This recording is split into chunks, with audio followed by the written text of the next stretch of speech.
সম্মানিত মঞ্চ উপস্থিত ভদ্রমণ্ডলী, আজকে আমার পক্ষে একটি শোকের দিন। আমার মনে আছে পয়লা নভেম্বর আমি হঠাৎ একটি বার্তা পেলাম স্বপন সূত্রের কাছ থেকে যে বিবেক দেবরায় মারা গেছে। মানে এটা যে কি রকম শখ আমি পেয়েছিলাম সে বলে বোঝানো যাবে না। বিবেক দেবরায়ের সাথে গত 12-14 বছর ধরে আমার বেশ ঘনিষ্ঠতা ছিল এবং আমি দিল্লি গেলেই ওর বাড়িতে যেতাম এবং ওর সঙ্গে ওর স্ত্রী সুপর্ণার সঙ্গে বেশ সুদীর্ঘ আলোচনা করতাম। এবং ইদানিং যেহেতু আমার বাড়ি বদলের ঝামেলা ইত্যাদি নানা রকম ব্যাপারে আমার অনেকদিন দিল্লি যাওয়া হয়নি, সেই জন্য আমি ভাবছিলাম এবার যেতে হবে কি বিবেকের সঙ্গে দেখা করতে হবে। সেই ইচ্ছায় ঈশ্বর বাদ সাধলেন এবং বিবেক চলে গেল মাত্র 69 বছর বয়সে। আমার চেয়ে 10 বছরের ছোট। সাধারণভাবে এর চেয়ে দুঃখের আর কিছু হতে পারে না, কারণ আমার যে বয়স সেই বয়সে মৃত্যু সংবাদ আসা খুব স্বাভাবিক, কিন্তু প্রায় মৃত্যু সংবাদ মানে প্রায় মৃত্যু সংবাদ হয় সেটা। কিন্তু বিবেক দেবরায়ের মৃত্যু সংবাদটা বিশেষ করে বেঁচেছিল, কারণ ভাবছিলাম যে এইবার বিবেকের কাছে যেতে হবে। অনেক আলোচনা অনেক কথাবার্তা জমে গেছে। বিবেকের সাথে আমার প্রথম পরিচয় হয়েছিল 2012 সালে, যখন আমি শ্যামাপ্রসাদ মুখার্জি বায়োগ্রাফিটা জীবনী ইংরেজিতে লিখে প্রকাশ করেছিলাম এবং সেই প্রকাশনা অনুষ্ঠানে বিবেক আমাকে ফোন করেছিল। বিবেকের সঙ্গে তার আগে আমার সামান্য আলাপ ছিল। বিবেক আমাকে ফোন করে বলেছিল আমি দু একজন আমন্ত্রিত অবস্থিত মানুষকে নিয়ে আসতে চাই, তো ঠিক আছে। তো ভাবলাম এটা জিজ্ঞেস করার কথা হলো, নিয়ে আসুন বাই অল মিনস। কাকে আনবেন না, বলবেন ওর শ্বশুর যিনি আগে ন্যাশনাল লাইব্রেরির অধ্যক্ষ ছিলেন, সুপর্ণার বাবা, তাকে নিয়ে আসতে চান। সুপর্ণার বাবা আর মা অবশ্যই নিয়ে আসুন, অত্যন্ত স্বাগত। এবং সেই থেকে বিবেক দেবরায়ের সাথে আমার যে আলাপ হলো, সেই আলাপটা এই 1 নভেম্বর তারিখে ছেড়ে পড়ল এবং মৃত্যুটা অসম্ভব দুঃখজনক। আমি স্বপনের কাছ থেকে যেটুকু জানতে পেরেছি যে ও আগে এইমসে ভর্তি ছিল, কিছু একটা অসুখের জন্য এইমসে ভর্তি ছিল, সেটা আমি কিন্তু এইমসে সেদিন দেওয়ালি ছিল, তাদের বহু লোক এদিক ওদিক ছুটি টুটি নিয়েছিল এবং স্বপন যেটা বললো আমাকে সেটা হলো কি চোখটা ইজ ওন ভমিট। মানে এর চেয়ে যন্ত্রণাদায়ক মৃত্যু আমি ভাবতে পারি না। ওর আত্মার শান্তি পাক এইটা প্রার্থনা করে আমি সামান্য কিছু স্মৃতিচারণ করছি। বিবেক দেবরায়ের সঙ্গে আলাপ হওয়ার পরে সেই আলাপ মনোনীত হলো নানা রকম কারণে। আমরা দুজনেই দক্ষিণপন্থী চিন্তার মানুষ। সেই চিন্তা বিবেকের অনেক বেশি গভীর। আমি খানিকটা ব্যবহারিক চিন্তা করেছিলাম, তারপরে অন্য এদিক ওদিক কিছু বিষয়ে শিখে গেছি। কিন্তু বিবেক এমন একটা পলিম্যাথ ছিল, বিভিন্ন বিষয়ে ওর এমন স্বচ্ছন্দ বিচরণ ছিল যে আমার যে কটা বিষয়ে জানা ছিল সেই বিষয়গুলো সম্বন্ধে ও অনায়াসে আমাকে জ্ঞান দিতে পারত এবং প্রয়োজন দিত, কিন্তু মজা ছিল নয়। আমি যখন জানতে চাইতাম, আমার মূল বিষয় ছিল নির্মাণ বিদ্যা বা সিভিল ইঞ্জিনিয়ারিং, সেটা অনেকদিন আগে পড়েছিলাম এবং সেটা এখন আমার জীবন থেকে প্রায় অস্তমিত হয়ে গেছে। চিত্রাঙ্কন থেকে আরম্ভ করে বিজ্ঞান এবং প্রযুক্তির বিভিন্ন ক্ষেত্রে তিনি নিজের প্রতিভার স্বাক্ষর রেখেছিলেন। আরেকজন ছিলেন স্যার আশুতোষ মুখার্জি। স্যার আশুতোষ মুখার্জি শিক্ষাবিদ ছিলেন, স্যার আশুতোষ মুখার্জি আইনজ্ঞ ছিলেন এবং গণিতজ্ঞ ছিলেন। আমি একবার আমার মনে আছে ছোট বয়সে একটা বই তুলে জিওমেট্রি অফ কনিক্স, সেটা দেখে আমি আশ্চর্য হয়েছিলাম যে লেখকের নাম হচ্ছে স্যার আশুতোষ মুখার্জি এবং ওর যে ডিগ্রির একটা প্রাচুর্য ছিল তার মধ্যে ইয়ে থেকে আরম্ভ করে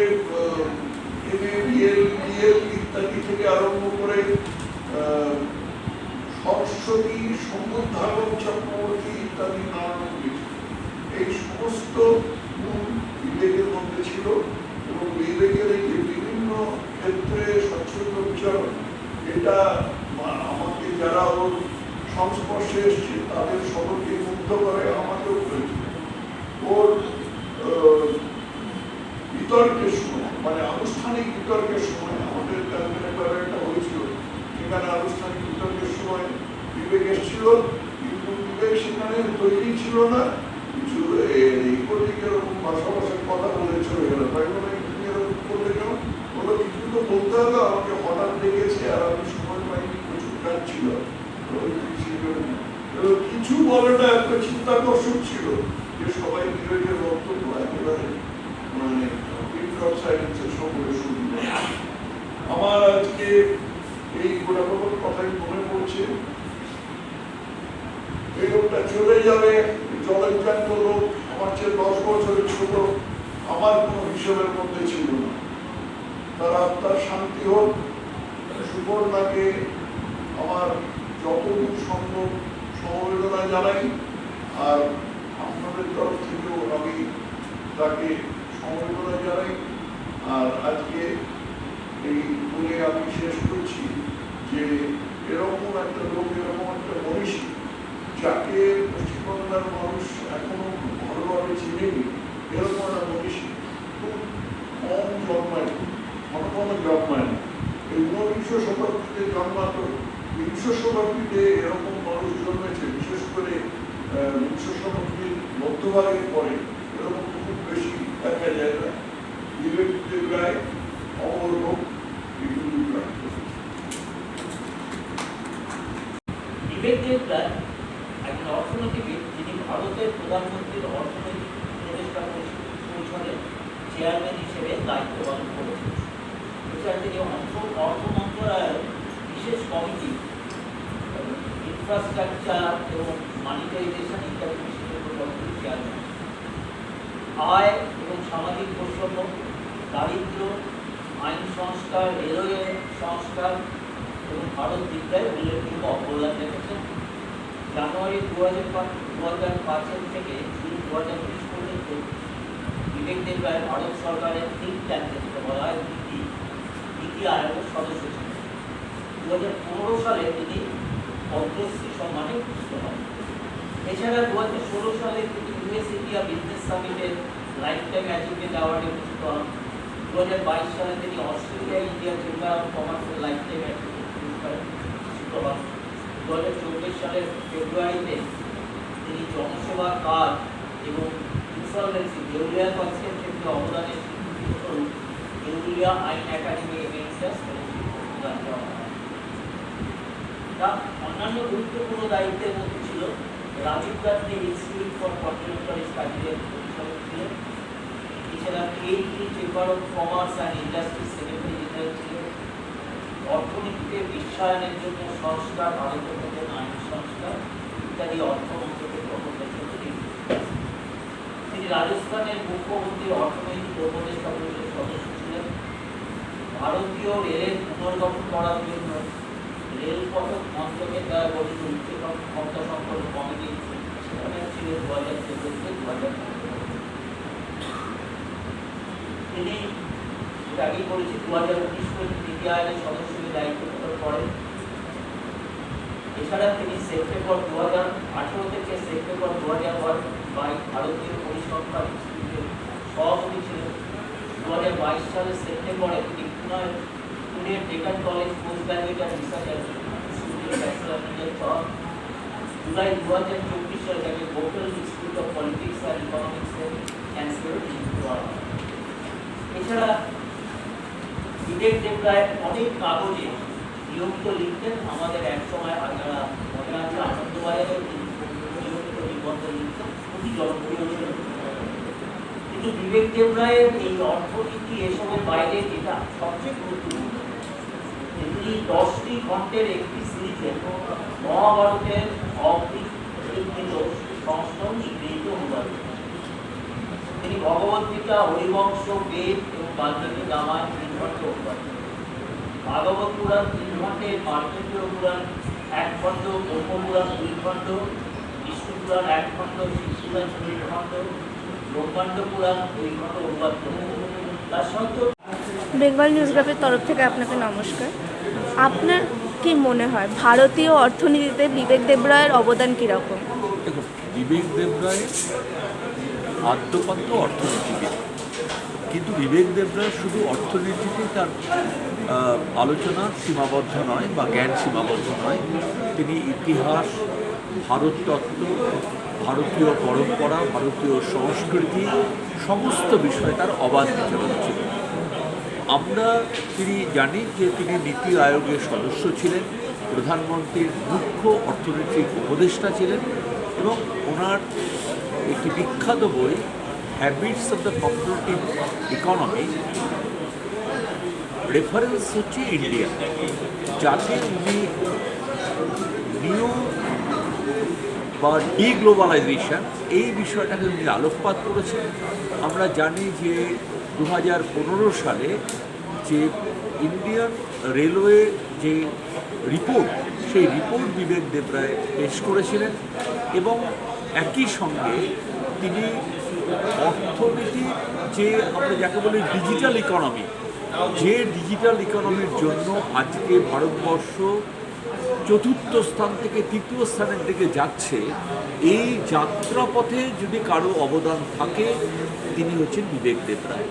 এবং তিনি নীরবে পেছনে থেকে সরকারকে, অর্থাৎ কেন্দ্রীয় সরকারকে এই কাজ করতে উৎসাহিত করেছেন, দিক নির্দেশ করেছেন এবং আমাদের যে অসমাপ্ত যে রিফর্ম, এবং শুধু রিফর্ম নয়, তার রিফর্মের যে অ্যাপ্লিকেশান তার উপরে উনি গুরুত্ব দিয়েছেন। এবং আমরা মনে করি যে গ্লোবালাইজেশন ইন্ডিয়া কেন অ্যাকসেপ্ট করতে পারেনি, কারণ তার স্ট্রং ভিজিল ছিল না। এই স্ট্রং ভিজিল অর্থাৎ পুরোপুরি তার উপরে একটা সার্বিকভাবে দেখা, এটা বিবেক দেবরায় আমাদের শিখিয়েছে। আপনার সাথে কি বিবেক দেবরায়ের যোগাযোগ ছিল? আমার সঙ্গে ওয়েবনারেই মানে ওনার ইন্টারাকশন। আপনি যদি আমাদের সাথে কোনো ঘটনা ভাগ করে নেন।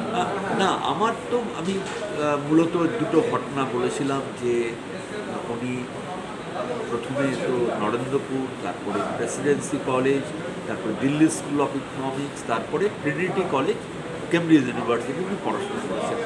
কিন্তু উনি লক্ষ্য করেছেন, যেহেতু উনি দিল্লি নিবাসী ছিলেন, যে দিল্লি স্কুল অফ ইকোনমিক্সে ইকোনমেট্রিক্স একটা খুব প্রমিনেন্ট সাবজেক্ট এবং বলা যেতে পারে অর্থনীতির মাইক্রো ম্যাক্রোর পরে একটা মূল চালিকা শক্তি।